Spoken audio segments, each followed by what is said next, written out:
I stood on the tarmac, blinking against the early morning sun, the roar of engines vibrating through my chest. For a moment, I wasn't sure if I was actually awake.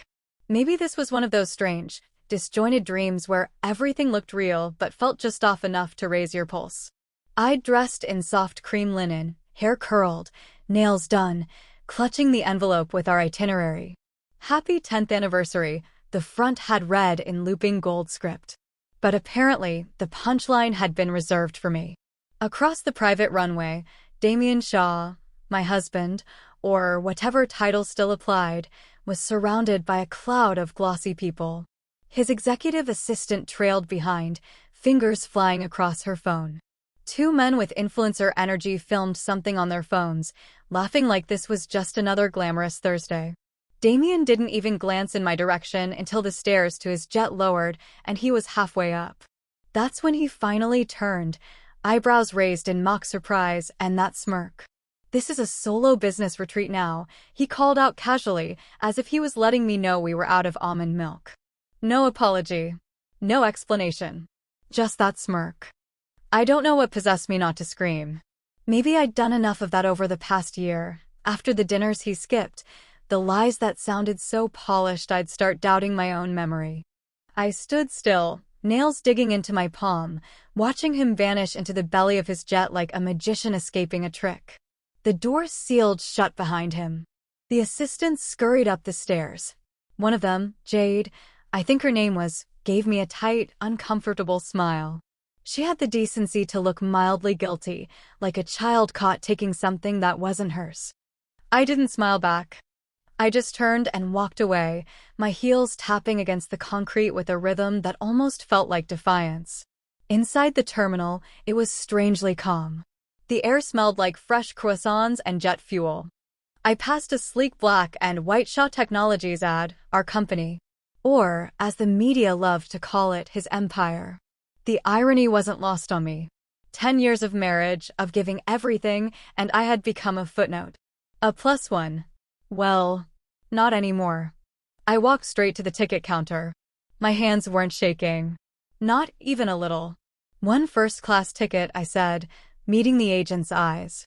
"To Paris." She blinked. "For today. For right now." 30 minutes later, I was in the lounge, sipping espresso from a tiny porcelain cup that made me feel oddly elegant. The flight would leave in under an hour. I stared out at the runway, watching jets roll into position, watching the one that held my husband fade into the distance like something I'd once cared about. Damien thought he was staging some grand declaration of independence. A power play. But what he didn't know, what he could never imagine, was that this moment, this insult, was going to be my freedom. I wasn't going to trail after him. I wasn't going to cry into silk pillowcases or call our mutual friends to demand sympathy. I wasn't going to beg. I was going to Paris. I leaned back in the plush chair, pulled out my phone, and opened notes. There was something intoxicating about the idea that I could go anywhere, be anyone. No one in Paris would know I was Mrs. Damien Shaw. No one would care. I typed a single line. "Natalie Rowe is flying solo." And then I smiled. As I boarded the plane, I took my seat beside the window and let the weight of the day settle into something clearer, sharper. The air around me felt different already. Lighter. The flight attendant offered champagne. I accepted it. Toasted myself. To new chapters. The jet engines thrummed to life. As we ascended, the city below shrank into toy buildings and crisscrossed highways. Somewhere up ahead, Damien was sipping his own champagne, probably believing he'd delivered a final blow. But he didn't realize he'd just handed me my opening scene. I pulled the shade down halfway and rested my head against the window, watching streaks of morning light cut through the clouds. This wasn't the anniversary I'd imagined. It wasn't even the fight I'd expected. But maybe, just maybe, it was better. Because the moment Damien smirked and boarded that jet without me, he didn't just end a trip, he ended a version of me. The obedient, polished wife who always adjusted, always forgave, always waited for the apology that never came. Now, with the engines humming beneath me and the clouds parting ahead, I realized something even more thrilling than the destination. I wasn't chasing him anymore. I was finally, truly, running toward myself. I had 24 minutes before takeoff. The soft chime of the boarding announcement echoed through the first-class cabin, but I stayed seated, staring at my phone like it held something heavier than glass and metal. My fingers hovered over the screen. The Wi-Fi hadn't kicked in yet, which made what I was about to do feel even more deliberate. I opened the secure legal app Damien's company made us install last year. Irony wasn't even trying to be subtle anymore. My lawyer, Felicia Gomez, had drafted something at my request a few months ago, just in case. Back then, I told myself it was for protection, but in truth, I think I already knew I was waiting for a moment like this. The preliminary separation agreement stared back at me. The language was clean, clinical. Nothing like the years we'd built or unraveled together. I'd read it 5 times since last night. It outlined division of assets, separate residences, communication through legal counsel only. Everything was prepared, down to the contingency clauses. My thumb hovered over the send later feature. I scheduled it to go out in precisely 2 hours. Just around the time Damien would be clinking a crystal flute of champagne against someone else's in the sky, smiling for Instagram stories while pretending not to notice me missing from the frame. Subject line: Initiation of legal separation, Rose/Shaw. Felicia would receive it first. Then Damien. I imagined the moment the jet reached altitude, the Wi-Fi flickering on, and Damien opening his inbox expecting VIP invites or contract approvals, only to find his wife stepping neatly out of his empire. No tears. No shouting match. Just a digital goodbye. I locked the phone, slipped it into my travel bag, and exhaled for what felt like the first time in hours. Maybe days. The woman seated next to me smiled kindly, tucking a cashmere blanket over her lap. "Paris?" she asked. I nodded. "Paris. Business or pleasure?" I paused. "What category did reclaiming your life fall under?" "Something in between," I said, smiling back. The wheels rolled into motion beneath us, and I glanced out the window, the terminal slipping away. Somewhere inside that building, I had almost cried. I had almost turned around. Almost let him win. Instead, I was here. I leaned back against the plush seat and closed my eyes for a moment. My mind tried to pull me into old loops, memories of other flights with Damien, his hand on my knee, his voice promising new beginnings in foreign cities. But I didn't want to think about all the promises he broke the second the plane landed. I didn't want to remember the hotels where I slept alone while he took meetings until dawn, or the way he brushed off my attempts to plan something as simple as an anniversary dinner. This wasn't nostalgia. It was clarity. We took off, lifting through dense clouds and slicing into open sky. The captain welcomed us over the intercom, his voice distant and warm, but all I could focus on was the gentle lurch in my chest as gravity let go. Something inside me let go, too. After the seatbelt sign dimmed, I stood and moved to the restroom, needing a moment. I stared at my reflection in the mirror, the fluorescent lights washing out my face. I didn't look broken. I looked blank. But beneath that still surface, I could feel the flicker of something else. Resolve. I pulled a lipstick from my purse, a soft red Damien used to call too loud, and applied it carefully. Then I smiled at myself. Not because I was happy. Not yet. But because I had taken the first step. Back in my seat, I ordered sparkling water. No champagne. Not today. Not for this. I glanced at the empty space beside me and felt no bitterness. Damien's absence wasn't a wound anymore. It was a gift. It was the space where I would begin to build something else. Outside the window, the ocean stretched endlessly, reflecting slivers of sun. I let my gaze drift there, imagining the moment Damien would read that email. Would he be surprised? Angry? Relieved? It didn't matter. The decision wasn't for him. It was for me. I reached into my bag and pulled out a notebook I hadn't touched in years. The leather was worn, the pages blank. I opened it and wrote one line across the top. Paris is not an escape. It's a return. A return to the self I had shelved. A return to breath, to silence, to color. Damien might post curated snapshots of his so-called retreat, smiling in dimly lit lounges with his sycophants and sugar-coated apologies. But I had sensed something real. Something binding. Something final. As the plane soared toward Paris, I didn't look back once. I was done waiting to be chosen. I had chosen myself. The taxi bumped its way up the narrow streets of Montmartre, tires humming softly against cobblestone. The sun dipped low, casting a golden hue across the city that felt both foreign and familiar, like something from a dream I hadn't realized I'd had on repeat. The driver glanced at me in the rearview mirror as if to ask whether I was sure about this place. I just nodded. Oui, I murmured. C'est parfait. He stopped in front of a modest boutique hotel tucked between a bakery and a bookshop. It was unassuming, with ivy crawling up the worn stone facade and a crooked wooden sign that read Hotel St. Clair. No doorman, no flashing lights. Just the kind of place that let you arrive without explanation. The receptionist, an older woman with silver hair tucked into a scarf, welcomed me with a kind smile. No questions, no recognition. For the first time in what felt like years, I was nobody's wife, nobody's PR angle. Just a woman arriving late with a small suitcase and tired eyes. My room was on the 3rd floor. No elevator. I didn't mind the stairs. I needed the quiet, the slow burn in my legs, the sensation of arriving somewhere by effort rather than default. The room was small but charming, with slanted wooden floors that creaked when I stepped across them. A single window opened out onto a courtyard where ivy spilled down the walls and a cat lounged lazily on a windowsill. The air smelled like old wood, fresh laundry, and something sweet drifting up from the bakery next door. I exhaled slowly, letting my bags drop onto the floor. This was mine. Not borrowed from Damien's status or upgraded because of our name. Not a suite with a view of the Eiffel Tower and champagne chilling by the bed. Just this. A crooked room, a firm mattress, and silence. I sat on the edge of the bed, letting my hands rest in my lap. I hadn't cried since the airport, and I wasn't going to now. There was something sacred about this moment. I'd crossed an ocean to reclaim myself. That deserved stillness, not sobbing.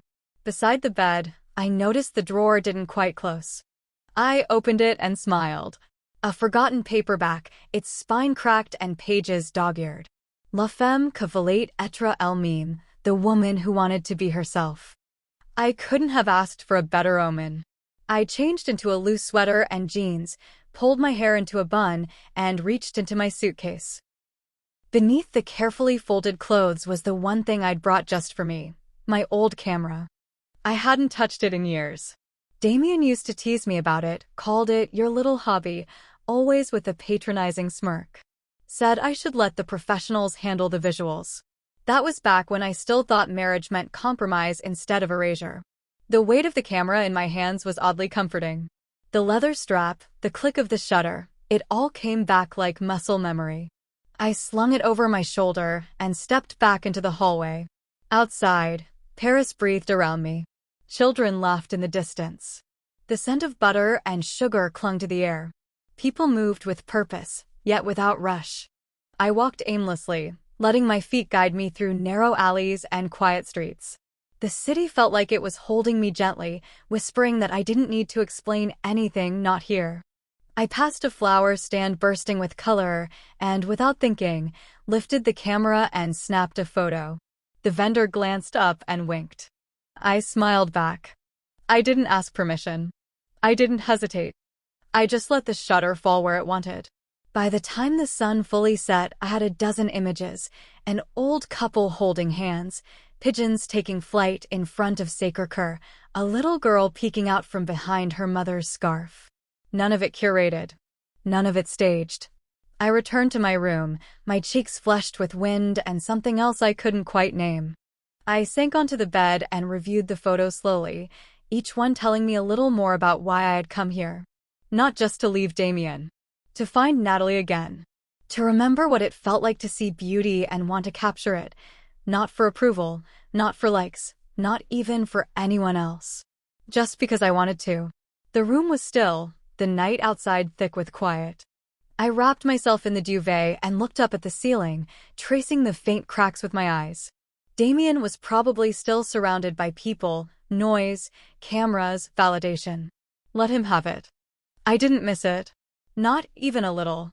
In this uneven room in Montmartre, with my camera beside me and the day's images saved like secrets, I realized I had done more than leave him. I had finally arrived. The sky over Paris had deepened into a velvet blue, tinged with the last flickers of gold as I followed the narrow staircase up, unsure what to expect. The flyer had been taped to the bakery window, rooftop vernissage, local artists, local wine, open sky, tonight at 7. Something about it had pulled me in immediately. Maybe it was the promise of no pressure. Or maybe it was just that I didn't need permission anymore to go where I wanted. The staircase creaked beneath my boots, spiraling past the scent of paint and plaster. I could hear music above me, something jazzy and raw, live but unpolished. It was the kind of music that didn't beg to be heard, but rather lived in the air. When I reached the top, I stepped out into a world unlike anything I'd experienced in the last 10 years. The rooftop was strung with warm yellow bulbs that glowed like captured fireflies. People moved through the open space sipping from mismatched wine glasses, examining canvases propped against brick walls, photographs clipped to laundry lines, sculptures balancing like secrets on makeshift pedestals. There was no red carpet, no photographers barking names. Just art. Messy, personal, beautiful art. I hovered near the edge for a moment, suddenly self-conscious. My camera hung from my shoulder like a shield. No one knew me here. No one cared who I had been married to. That's when I saw her. She stood near the far corner, surrounded by 3 people who seemed captivated by whatever she was saying. Her hands moved as she spoke, painting invisible shapes in the air.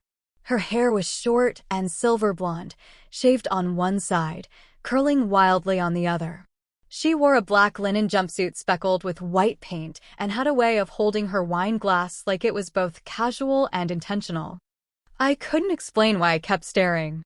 Maybe it was the energy around her, magnetic, grounded, impossible to fake. She caught me watching and smiled, not the polite kind you give a stranger, but one that said, "I see you." I looked away, pretending to examine a piece of abstract photography. It was a blur of crimson and ash with the caption, "Rupture is the birthplace of reinvention." "Do you like it?" The voice was low, with a French accent that softened every consonant. I turned to find her standing beside me, arms folded, eyes sharp and kind. "I do," I said, maybe too quickly. "It's honest." She chuckled. "That's mine. Elise Moreau." She offered her hand, paint still dusting her fingers. "Natalie Rowe." She raised an eyebrow. "Not Parisian." "Definitely not," I said, but trying to feel less like a ghost. Elise's gaze deepened, and for a moment I worried I'd said too much. But instead of recoiling, she simply nodded. Ghosts make the best artists.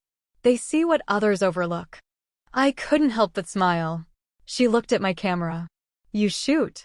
"I used to." She tilted her head. "Then you still do.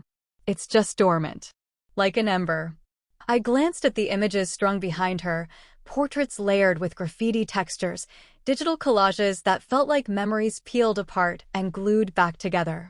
There was something raw in all of them. Something that spoke of loss but also choice. "You're very good," I said. She sipped her wine.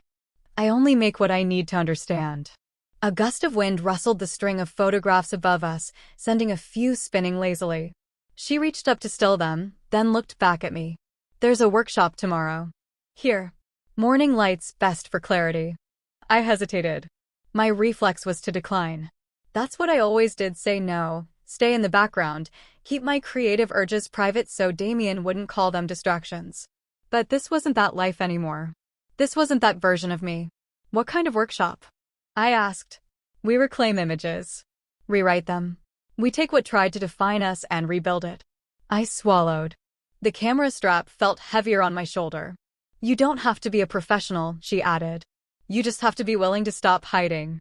I looked around the rooftop, at the people laughing, nodding, creating without apology. No press releases. No curated captions. Just expression. "Okay," I said, surprising even myself. "I'll come." Elise smiled again, this time with something behind it, recognition, maybe. Not of my past, but of the fact that I'd just chosen something for me. 8 a.m. she said. Bring a photo that bothers you. She disappeared into the crowd, leaving me standing under the string lights with my heart knocking against my ribs. A photo that bothers me. I already knew which one. It hung in our hallway for years, a black tie gala, Damien centered like a king, my blurred smile behind him as if I had been added last minute. It was praised in every lifestyle magazine. I'd always hated it. Now I understood why. It wasn't just that I was out of focus. It was that I was never meant to be in focus. But tomorrow, I would change that. Morning light in Paris is something else entirely. It doesn't just rise, it spills, like cream into coffee, soft and slow and golden. The rooftop was quiet when I arrived, my boots echoing gently on the boards. A few others were already there, carrying canvases or laptops, murmuring to each other in sleepy French. Elise stood near the edge, hair pinned back this time, wearing overalls streaked with fresh paint. She looked at me once, nodded, and said, "You came." I simply said yes. There was no need to explain why. The workshop wasn't in a studio, not really. Just this rooftop, with folding tables set up beneath the sky, extension cords snaking from a window, laptops and tablets plugged in beside ceramic cups of espresso and still wet brushes. Art in progress, unapologetic and messy. Elise handed me a tablet with a stylus and motioned for me to sit at the far end, where morning light hit just right. "Let's start with the image," she said. "The one that unsettles you." I took a breath and reached into my bag. I'd printed it before leaving the hotel, slipping it into a folder like a secret. I placed it on the table. A photograph Damien had always loved. He was front and center, arms open like a gracious host, tuxedo pressed, teeth perfect. I was behind him, slightly out of focus, mid-laugh, but not at anything in particular. My hand rested delicately on his back, as if I were anchoring him. It had been taken at the Shaw Technologies Winter Gala 5 years ago. Framed, mounted, used in press kits. I always walked past it without really seeing it. But now, I couldn't look away. Elise didn't say anything at first. She just studied it with me. Then she reached for a flatbed scanner, gently placed the photo down, and closed the lid. "We're not destroying it," she said. "We're repurposing it." Once the image appeared on the tablet screen, she handed it to me. "Erase him." I blinked. "Just like that?" She nodded. "Start there. Don't overthink it." So I did. The stylus felt awkward at first, but as I zoomed in and began carefully tracing Damien's form, a strange sense of calm settled into my shoulders. One swipe at a time, I erased his tailored suit, his smiling face, his dominating presence. Bit by bit, he disappeared, until the image was left with a blurred background and a fragmented version of me standing alone. Except I wasn't really in focus either. I looked half real, like a ghost caught in someone else's moment. "This is where it gets interesting," Elise said quietly, kneeling beside me. "Now you rebuild." She showed me how to overlay textures, cobblestones from Montmartre, the green-blue rooftops of Paris, a swirl of ivy like the kind that climbed the hotel walls outside my window. I pulled in one of my own photographs from the day before, the little girl peeking from behind her mother's scarf, her eyes wide and full of story. I layered in soft light from a sunrise photo I'd taken over the Seine. Piece by piece, I replaced the parts of the image that had never belonged to me with fragments that did. I adjusted the color grading until my skin glowed with warmth, and I moved myself to the center, not out of ego, but because for once, I deserved to be seen. I had never edited anything like this before. Not professionally. But it didn't matter. My hands moved with certainty. My vision was clear. When I finally looked up, nearly 2 hours had passed. The others were still immersed in their own projects, murmuring over headphones and sketches. Elise watched me from across the table, her own tablet idle in front of her. She leaned in and said, "That's you now." "See?" I looked again. There I was. No longer a background figure. Not a blurred accessory. I stood confidently in the new image, surrounded by my own textures, my own light. There was no trace of Damien left. I felt something crack inside me, not pain, exactly. Something softer. "Release. Print it," Elise said. I did. She held the finished photo in her hands, nodding with satisfaction. Would you consider showing this in the next exhibit? I froze. You mean, like publicly? Yes. It's raw, honest. People will feel it. The old me would have declined. Shrunk. Worried about what people would say, especially him. But the woman I saw in that image was done shrinking. I'll think about it, I said. Elise smiled, but didn't push. Later, as the workshop wrapped, I tucked the edited photo into my bag. My fingers brushed against the original, still hidden in the folder beneath it. I didn't throw it away. Not yet. Maybe one day. But I knew I'd never frame it again. Because the truth was, the past didn't scare me anymore. I had just uncropped it. And now, for the first time, I was finally in the frame. The email came in the early hours of the morning, while I was sipping a noisette at the corner cafe across from the bookstore that smelled like dust and time. The subject line read, Invitation, Paris Innov Summit, Panel Guest Opportunity. At first, I thought it had to be a mistake. I wasn't on speaking terms with anyone in tech anymore, especially not since I vanished from the circuits Damien and I used to float through together, him at the mic, me at his side. But then I saw the name, Leo Brandt. That explained everything. Leo and Damien had a long-standing professional rivalry that had almost gone public more than once. Leo was always a little more bold, a little less polished, and a hell of a lot more principled. The last time I'd seen him was 2 years ago at a fundraiser. He'd pulled me aside and said, "You're the one building this brand. Don't let him forget it." I'd laughed it off then, but apparently Leo hadn't. The message was short and to the point. I know you're in Paris. I know you've been quiet. But I also know you built the foundation of Shaw Technologies and no one gave you credit. Damien was supposed to keynote this weekend. He bailed. You should take his place. No one else deserves it more. No strings, just the truth. At first, I laughed. Me? Speaking at a summit? Alone? The idea terrified me. But beneath the fear, there was something else. A tug. A curiosity. I sat with it all day. Walked through the Luxembourg Gardens, camera in hand, trying to reason it out. What would I even say? Would anyone care? And then I remembered Elise's words from the rooftop. Stop hiding. So I said yes. The summit was held in a historic building near the Palais Royal. Inside, modernity clashed beautifully with architecture centuries old, screens and cables weaving between gilded columns and marble staircases. I arrived in black slacks and a deep blue blouse I'd bought from a vintage boutique 2 days before. No name tags, no +1. I was nobody's +1 anymore. They slotted me into the final speaker slot before lunch, a panel titled, Innovation and Integrity, Shaping the Next Decade. I expected to just sit quietly, maybe offer a line or two about branding strategy. But 15 minutes before the session started, the host, an excitable Frenchman named Mark, came rushing backstage. There's been a change, he said breathlessly. We'd like you to open the session instead. Solo keynote. 10 minutes. You're the only one with first-hand insight into the original campaign.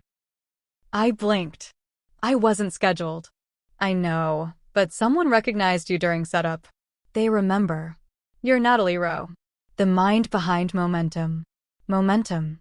That was the name of the global campaign that launched Shaw Technologies from niche startup to household name. Everyone had thought Damien masterminded it.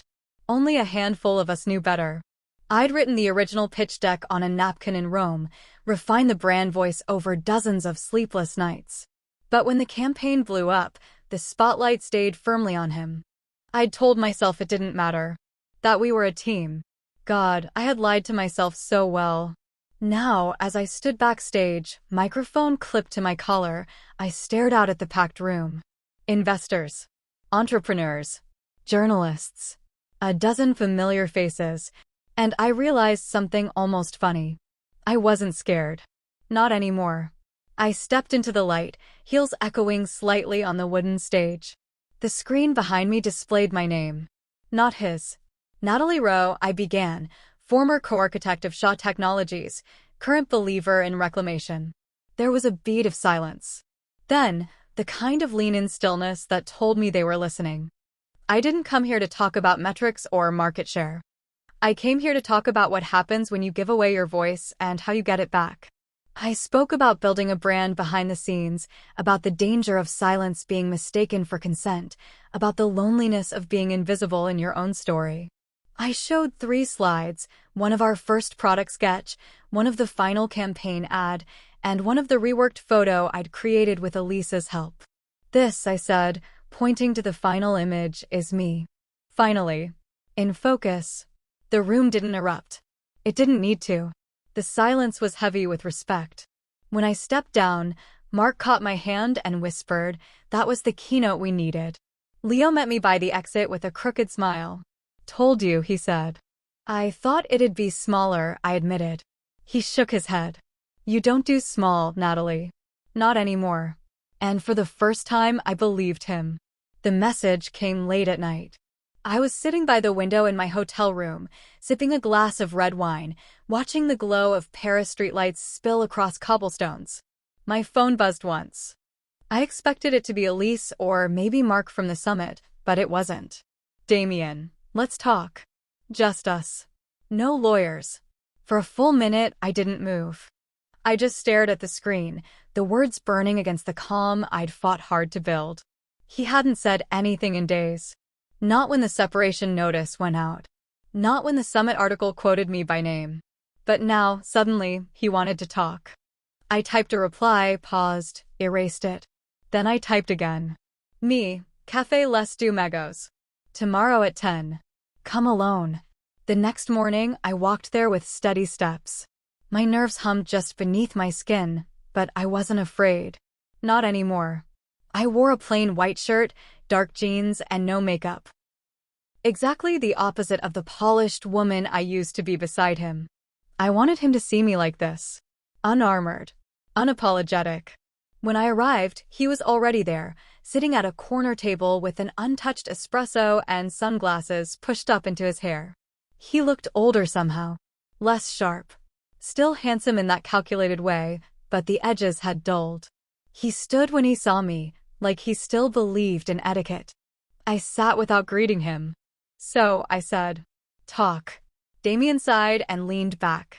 "You blindsided me, Natalie." I almost laughed. "Really? You mean like standing on a runway, bags packed for our anniversary, only to watch your husband fly off with a crew of influencers and call it a business retreat?" His jaw tightened. That wasn't personal. It was strategic. I needed media traction. "You needed validation," I said flatly. "And you couldn't imagine bringing your wife along wouldn't benefit the brand." He folded his arms. "I built that brand." "No," I said, locking eyes with him. "We built it. You just made sure no one remembered that part." The silence between us sharpened. Around us, the cafe buzzed gently with the sound of cutlery, laughter, plates sliding across tabletops. The world moved on, indifferent to the ruins we were quietly sorting through. "You didn't have to make this public," he muttered. "I didn't," I replied. "But it became public the moment you stepped on that jet and turned our life into a spectacle." His expression faltered. He looked tired, like he hadn't slept since the summit. "I saw the photos," he said eventually. "From the exhibit. The keynote. You're really doing it. Reinventing yourself." I shrugged. "Not reinventing. Just telling the truth, finally. Without waiting for your permission. You could have told me how unhappy you were." I narrowed my eyes. "You knew. You just counted on me staying silent. You made the mess, Damien. I just stopped cleaning it up." He looked away then, out across the boulevard. I let the silence hang. He needed to sit in it. Finally, he spoke again. "Is this really it?" I reached into my bag and pulled out a small white card. Slid it across the table. "My lawyer's direct contact," I said. "The next conversation you and I have will be through her." His hand hovered over the card like it burned to touch. "So that's it?" I nodded. "Yes, that's it." He let out a hollow laugh. "You were always better than me. I just never thought you'd realize it." I stood. I always knew. I just finally stopped pretending otherwise. I turned and walked away. I didn't look back. I didn't need to. Outside, The city greeted me like it always had, unbothered, alive, waiting. The air was crisp with morning, and the sun slipped through clouds in broken strands. I walked with no destination, only forward. I hadn't cried. Not once. Not when he sat there trying to twist the narrative. Not when he asked if this was really the end. Not even when I saw the flicker of something that might have been regret. Because what he was finally learning, and what I had known for weeks, was that some doors don't slam shut. They drift closed quietly. When the person on the other side finally walks away for good. The gallery smelled faintly of varnish and fresh flowers. A subtle, earthy scent that settled into the corners like a whisper of something new beginning. I stood in the center of the room, heart thudding beneath my blouse as the first visitors trickled in, some curious locals, a few art students, a couple tourists who'd wandered in from the street. No one here knew me as Damien Shaw's wife. They only knew the name printed neatly in the corner of every frame, Natalie Rowe. The space was modest, nestled into a side street in Le Marais, with tall white walls and wide windows that let in the soft Parisian light. Elise had helped me curate everything. She believed in the story even before I did. Call it uncropped, she'd said, cigarette dangling from her fingers. That's what you've done. Taken yourself out of the margins. And that's exactly what the exhibit was. A reclamation. Each piece on the wall held a memory I'd rewritten, an image I'd taken and reshaped until it reflected the version of me I recognized, no longer hidden behind someone else's spotlight. Some were altered photos from my past, others were street shots I'd captured during my walks through Paris, an old woman laughing alone in a cafe, a boy kicking a soccer ball through puddles, a stray dog curled on a subway seat. All of them real. All of them layered with fragments of my story, subtle textures, handwritten captions, shadows that told the truth beneath the moment. I had titled each one, Centerpiece. Blurred but breathing. Exit wound. Still standing. The centerpiece of the exhibit, literally and metaphorically, was the reworked gala photo. The one I'd first transformed on Elisa's rooftop workshop. It now hung alone on the far wall, framed in raw wood. Gone was Damien, gone was the crowd. In their place, fragments of Paris, soft morning light, and me, centered, clear-eyed, no longer watching from the edge. People stopped and stared longer at that one than any other. A young woman stood in front of it now, tilting her head slightly. "Is this you?" she asked gently, glancing over her shoulder at me. "It was," I said. Then, after a pause, "and it still is." She smiled, understanding something even if she didn't know the details. "It's strong," she said. "There's so much peace in it." Peace. I hadn't realized that's what I created. Not just truth. Not just defiance.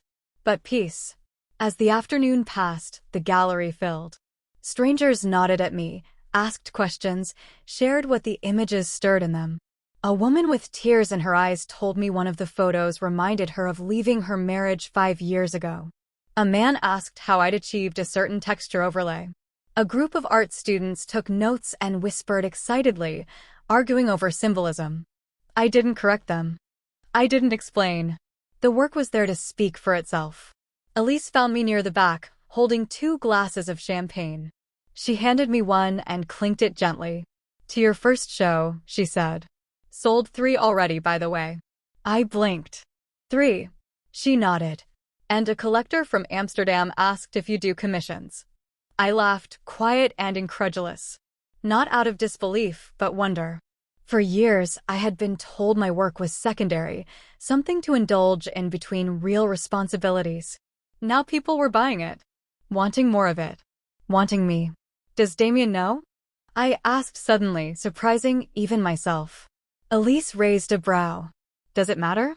"No," I said. "It doesn't." I took a long sip of champagne and let the bubbles lift whatever remnants of him were still lodged in me. Later, when the gallery lights dimmed and the guests filtered out into the warm Paris night, I stayed behind. Alone, just me and the images. I walked slowly from frame to frame, hands in my pockets. I looked at the corners of each piece, the subtle layers I'd added, the glimpses of streets and skies and expressions that had caught my heart. And I realized something simple but profound. This wasn't about revenge. It wasn't about proving I was talented or worthy or seen. It was about presence. Being present in my own life. In my own art.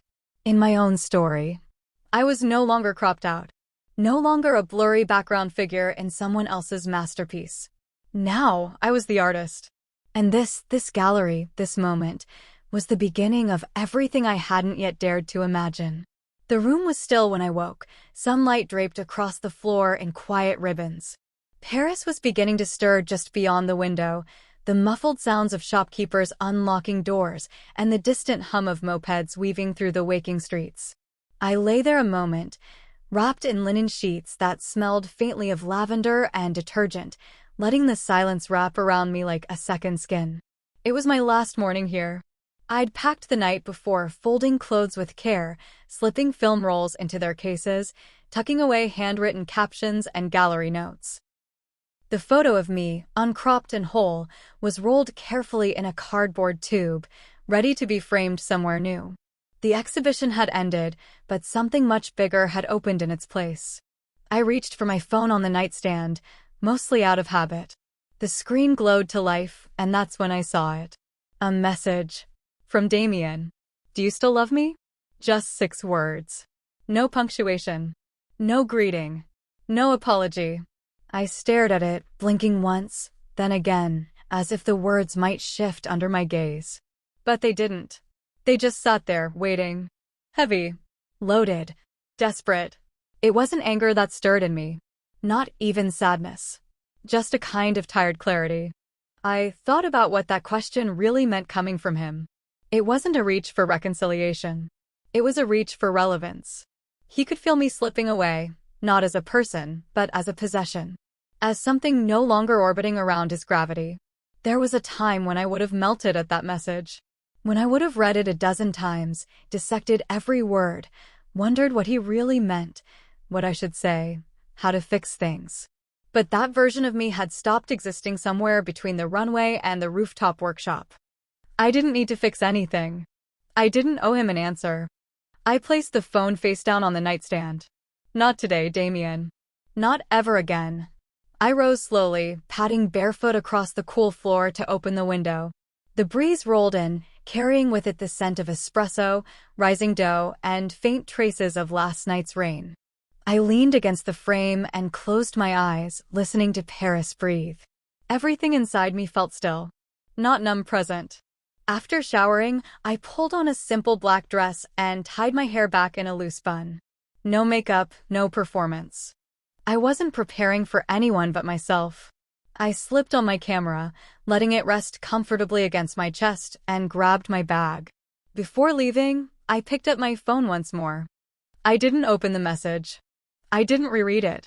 I simply held it for a moment, then tapped delete. No hesitation. No drama. Just a quiet severing. I left the room key on the small desk downstairs and stepped into the crisp light of the day. The streets glowed with that particular charm Paris only seemed to have in the early morning, before the tourists, before the noise.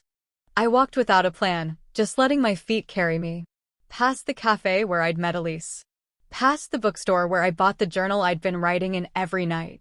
Past the bridge over the Seine where I'd taken one of my favorite photographs, a child feeding pigeons while her father watched from a bench.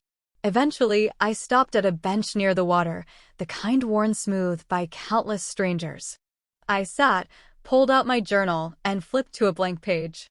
Final day in Paris. The words came easily now, unfiltered and unforced. Natalie Rowe. Artist. No longer invisible. No longer wondering if love should hurt. No longer waiting for permission to live. I wrote until the page was full, until I had no more to say. And then I just sat, breathing, watching the sunlight play against the river, the ripples catching gold like little pieces of fire. The phone didn't buzz again. No follow-up text. No grand, dramatic interruption. Just peace. I smiled to myself. Not because I was escaping something, but because I had already escaped. The message he sent didn't need an answer. Because everything about my life now, every image, every step, every choice was my reply. And it was crystal clear. I walked along the banks of the Seine as the city yawned into morning, each footstep sinking with the gentle lap of the river against stone. The sky above was soft, brushed with pastel streaks of peach and lavender, and the light cast everything in that magical in-between glow, where the night hadn't fully let go and the day hadn't fully claimed itself. My suitcase was already with the car service, scheduled to pick me up at noon. But I hadn't wanted to spend these final hours in a cab or a hotel lobby. I needed to say goodbye the right way. Not to Paris, exactly, but to the version of me who had arrived here. I found a bench near the Pont des Arts and sat, pulling out my journal one last time. The same one that had cradled every raw thought, every truth I hadn't dared to speak aloud back when I was still married in name only. The leather cover was worn now, pages slightly warped from ink and time. I uncapped my pen and started to write without hesitation. Natalie Rowe, artist, survivor, woman reborn. This is no longer the aftermath. It's the beginning. A soft wind stirred the hem of my dress, and I looked up to see a little boy toddling ahead of his mother, chasing after a flock of pigeons that barely flinched before scattering skyward. He squealed with joy, and the sound echoed in the quiet street like music. Across the river, Notre Dame stood wrapped in scaffolding, still healing from the fire that had nearly destroyed it. I thought of how much beauty was still visible even mid-restoration. How no one doubted its worth, even bruised and unfinished. I wondered if that was how I looked now, still rebuilding, but finally mine. It wasn't just that I had survived Damien. It was that I had stepped outside his shadow and rediscovered a self I hadn't realized I'd buried. Not beneath him, but beneath the idea of who I thought I needed to be, polished, agreeable, accommodating. That woman would have waited for a reply, would have clung to his last text like it held a door back to something salvageable. But I hadn't replied. I hadn't even paused. That message, "Do you still love me?" had passed through me like wind through trees. A whisper I didn't need to catch. Because I had fallen in love again. With myself. With the way the shutter of my camera clicked when I caught something real. With mornings spent editing by the window. With cafes where no one cared what I did or who I had been married to. With the way Elise challenged me without flattery. With how Paris reminded me daily that beauty didn't have to be loud to be undeniable. A passing jogger smiled at me. I smiled back. I wasn't invisible anymore, not even to myself. I slipped the journal into my bag and stood, stretching slowly, taking one final long look at the river that had mirrored so much of my change. I took out my camera and snapped a photo, not of a person or a landmark, but of the light hitting the water just right. I knew when I developed it later, it would carry more than just an image. It would hold this feeling. Back on the street, the city was waking up fast. The smell of fresh bread rolled out from corner boulangeries, delivery bikes zipped past, and shopkeepers pulled up shutters with practiced rhythm. I walked toward the plaza, where the car would meet me, heart full but light. At the corner, a small poster on a lamppost caught my eye. It was advertising a women's photography collective, exhibits, grants, mentorship. I tore off a tab with the contact info and slipped it into my pocket. Not because I needed it right away, but because I knew I would. I wasn't done creating. I wasn't done becoming. The car was waiting when I arrived. The driver stepped out and opened the trunk, but I waved him off gently. "Give me one more minute." He nodded, respectful. I walked to the edge of the plaza where the buildings cast long morning shadows and took out my phone. No unread messages. No notifications. Perfect. I opened the camera one last time and flipped it to selfie mode. Framed the shot with the city stretching behind me. I didn't smile for the world. I smiled for myself. Then I took the picture. A final souvenir. Not of a vacation, but of the moment I stopped running from who I was meant to be.